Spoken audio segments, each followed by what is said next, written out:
This channel does not promote any violent, harmful, or illegal activities. All content provided by this channel is meant for an educational purpose only.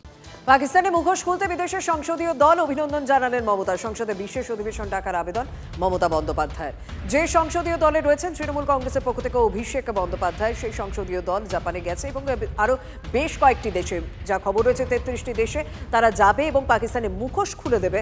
এই সংসদীয় দলকে অভিনন্দন জানিয়েছেন এই রাজ্যের মুখ্যমন্ত্রী মমতা বন্দ্যোপাধ্যায়। সংসদে বিশেষ অধিবেশনের ডাক দিলেন মমতা বন্দ্যোপাধ্যায়।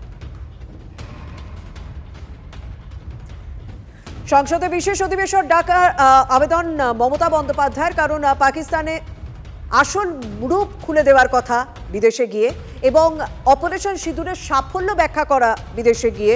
সেই কারণেই সংসদীয় দল গঠন করা হয়, যে দলে শাসক বিরোধী সব পক্ষেরই প্রতিনিধিরা রয়েছেন। যেমন এ রাজ্যে তৃণমূলের সর্বভারতীয় সাধারণ সম্পাদক অভিষেক বন্দ্যোপাধ্যায় রয়েছে। সেই সংসদীয় দল বিভিন্ন জায়গায় যাচ্ছে, সে বিভিন্ন জায়গায় প্রধানমন্ত্রীদের সঙ্গে কথা হচ্ছে, সে দেশের রাষ্ট্রনায়কদের সঙ্গে কথা বলে অপারেশন সিঁদুরের সাফল্য এবং পাকিস্তানের পক্ষ থেকে এটি কী কী বিষয়ে বিরক্ত করা হয়েছে এই দেশকে, কি কোন কোন জায়গায় সমস্যা তৈরি করা হয়েছে, সেই সমস্ত বিষয় তুলে ধরা হচ্ছে। সেই সংসদীয় দলকেই অভিনন্দন জানালেন এ রাজ্যের মুখ্যমন্ত্রী মমতা বন্দ্যোপাধ্যায়। সংসদে বিশেষ অধিবেশনে বিশেষ অধিবেশন ডাকার আবেদনও করেছেন তিনি।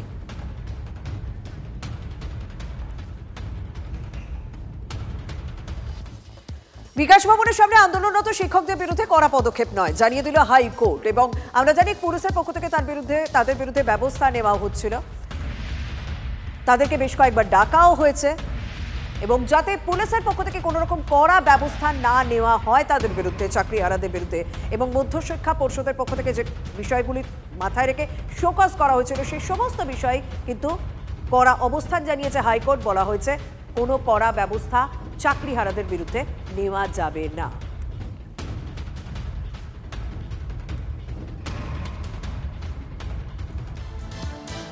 সুপ্রিম কোর্টে ফের ধাক্কা খেল চিহ্নিত অযোগ্যরা।